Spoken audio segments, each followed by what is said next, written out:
வணக்கம். Sridharan inspirations public charitable ட்ரஸ்ட்ல இருந்து பேசுறேன்.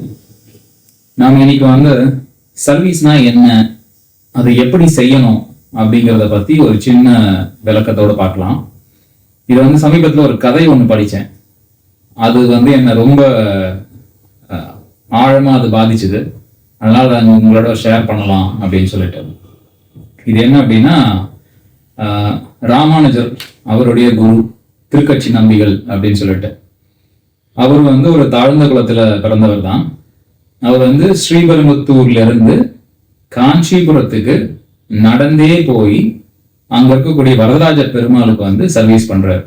என்ன சர்வீஸ் பண்றாரு அப்படின்னா, ஸ்ரீபெரும்புத்தூர்ல ஒரு நந்தவனம் இருக்கு. அங்க பூக்களை வளர்த்து அதை பறிச்சு அதை தொடுத்து அதை நடந்தே கொண்டு போயிட்டு வரதராஜ பெருமாளுக்கு சாமரம், அதாவது இந்த விசிறி வீசிட்டு அவரால் முடிஞ்ச பாடல்களை பாடிட்டு அங்க கொடுக்கக்கூடிய சாப்பாடை வாங்கி நைவேத்தியம் சாப்பிட்டுட்டு திருப்பி ரிட்டர்ன் வந்துடுவார். இவர் கல்யாணம் பண்ணிக்கல, முழுக்க முழுக்க அவருக்கே அர்ப்பணம் அப்படின்னு சர்வீஸ் பண்ணார். அவருக்கு வரதராஜ பெருமாள் என்ன கிஃப்ட் பண்றாரு அப்படின்னா, அவரே நேர்ல பேசுறார். வரதராஜ பெருமாளே நேர்ல பேசுறாரு. அந்த கோயில கூடிய பட்டர்ல நிறைய பேர் இருக்காங்க, பல காலமா சர்வீஸ் பண்ணக்கூடிய ஆட்கள் இருக்காங்க. பட் யாரா இருக்கிறவங்களை விட இவர்கிட்ட பெருமாளே நேர்ல பேசுறது ரொம்ப விசேஷம். அப்போ எல்லாருமே இவர்கிட்ட கேட்கறாங்க, நீங்க வரதர்கிட்ட பேசுறீங்களே, இது வேணும் அது வேணுன்ற மாதிரி டவுட்ஸ் எல்லாம் கேட்கறாங்க. அப்போ இந்த திருக்கட்சி நம்பிகள் கிட்ட இதே மாதிரி ஒருத்தர் அவரும் தாழ்ந்த குலத்தை சார்ந்தவர் தான். அவர் இவரை குருவா ஏத்துக்கிறார். நான் உங்களோட கூட கைங்க ஹெல்ப் பண்றேன் அப்படின்னு சொல்லி கூட வர்றாரு. அப்போ அவர் ஒரு நாள் இவர்கிட்ட கேட்கிறார், எனக்கு ரொம்ப நாளா ஒரு ஆசை, அது என்ன அப்படின்னா, எனக்கு மோட்சம், எனக்கு மோட்சம் கிடைக்கணும். மோட்சம் எப்ப கிடைக்கும், எனக்கு எப்ப முக்தி கிடைக்கும், நீங்க தான் வரதராஜ பெருமாள்கிட்ட பேசிங்க, நீங்க கேட்டு சொல்லுங்க அப்படின்னு சொல்லி சொல்றாரு. இவரும் சரி ஓகே, நான் அதை பத்தி யோசிச்சது இல்லை, நான் சரி இவனுக்காக நான் கேட்கிறேன் அப்படின்னு சொல்லிட்டு இவர் வந்துட்டு இவர் பெருமாளை பார்த்து பேசுறாரு. பேசிட்டு கேட்கும் போது இந்த மாதிரி நம்ம அடியார் ஒருத்தர் வந்திருந்தாரு, உங்களுக்கு தெரிஞ்சிருக்கும், உங்களுக்கு தெரியாத ஒண்ணும் இல்லை, இருந்தாலும் சொல்றேன், இந்த மாதிரி கேட்டாரு அப்படின்னோடனே ஒரு வரதர் என்ன பண்றாரு, பொறுமையா பார்த்து சிரிச்சுட்டு, சரி அவருக்கு முக்தி உண்டு, மோட்சம் உண்டு. அது எப்ப அப்படின்னா, இந்த வரதராஜ பெருமாள் கோயிலுக்கு பின்னாடியே ஒரு பெரிய ஒரு மரம் இருக்கு. அந்த மரத்துல நிறைய இலைகள் இருக்கு. அந்த இலைகள் எல்லாம் கொட்டணும். ஓகேவா, கொட்டினதுக்கு அப்புறமா அவருக்கு மோட்சம் கிடைக்கும் அப்படின்னு சொல்றாரு. இதை கேட்ட உடனே இவருக்கு ரொம்ப வருத்தம் ஆயிடுது. அவ்வளோ பெரிய மரம், அதுல எவ்வளோ இலைகள் இருக்கு, அவ்வளோ இலைகளும் கொட்டணும் அப்படின்னா அவர் எத்தனை ஜென்மா எடுக்கணுமோ அப்படின்னு சொல்லிட்டு இவர் ரொம்ப வருத்தப்பட்டு இவர் வந்துடுறாரு. இவர் கிளம்பி வந்தாச்சு. அடுத்த நாள் காலையில அந்த நபர் வர்றாரு.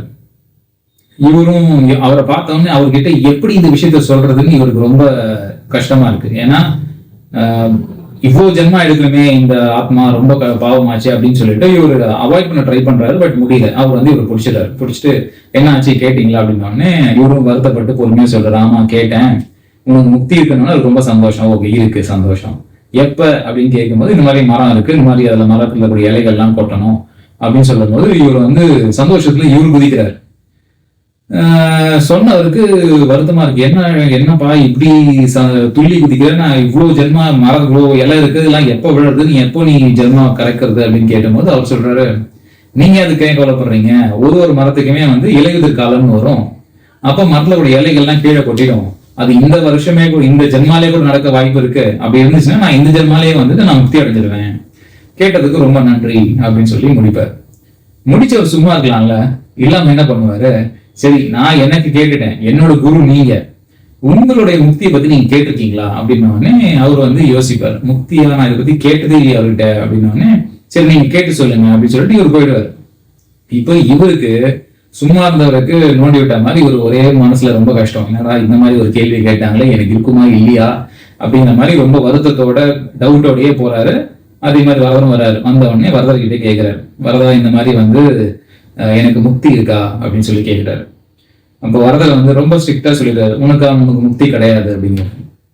இவருக்கு பயங்கர ஆச்சரியம், வருத்தம், கோபம், என்ன சொல்றது, அழுகையா வருது. என்ன வரதா, உனக்காக நான் என்னோட குடும்பம் எல்லாத்தையும் விட்டாச்சு, சொத்து சுகம் எல்லாத்தையும் விட்டாச்சு, வாழ்க்கையே உனக்காக தான் அர்ப்பணிச்சுட்டு இருக்கேன். தினைக்கும் அங்கேயிருந்து ஒருத்தர் நடந்து உனக்கு பூ தொடுக்கிறேன், மாலை தொடுக்கிறேன், உனக்காக பாட்டு பாடுறேன், விசிரம் பண்றேன், எல்லாம் பண்றேன், எனக்கு முக்தி இல்லைன்னு சொல்றியே, அதுவும் இல்லாம நீ வந்து என்கிட்ட பேசுற, யார்கிட்டையும் இல்லாம, அப்படி இருக்கும்போது எனக்கு இல்லைன்னு சொல்றியே அப்படின்னு சொல்லி கேட்கும்போது அதுக்கு வரதர் சொல்றாரு, நீ பண்ண கைங்கரியம் எல்லாத்துக்கும் சேர்த்துதான் நான் அவங்ககிட்ட வந்து பேசிட்டு இருக்கேனே, யாருக்கிட்டையும் இல்லாம, அதுக்கு இது சரியா போச்சு அப்படிங்கிறாரு.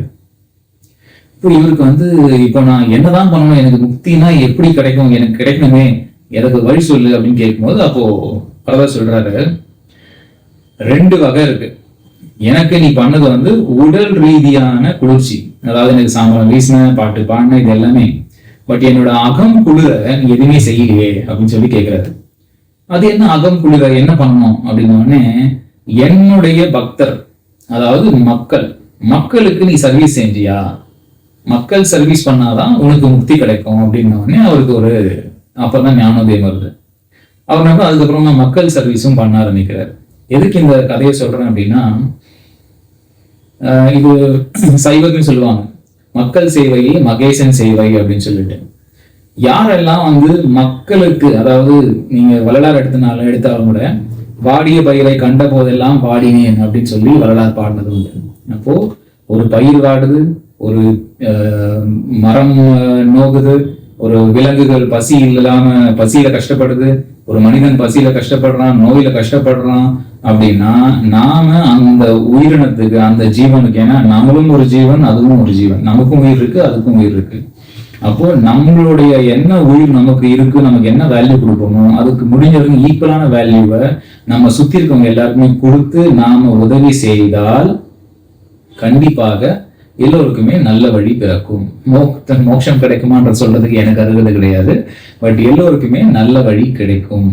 அப்போ சர்வீஸ் அப்படிங்கிறது மோஸ்ட் இம்பார்ட்டன்ட், ரொம்ப ரொம்ப முக்கியமான ஒரு விஷயம் வந்து மக்கள் சேவை. நம்மளை சுற்றி இருக்கக்கூடிய எல்லாருக்குமே முடிஞ்ச வரைக்கும் உதவிகள் செய்யுங்க.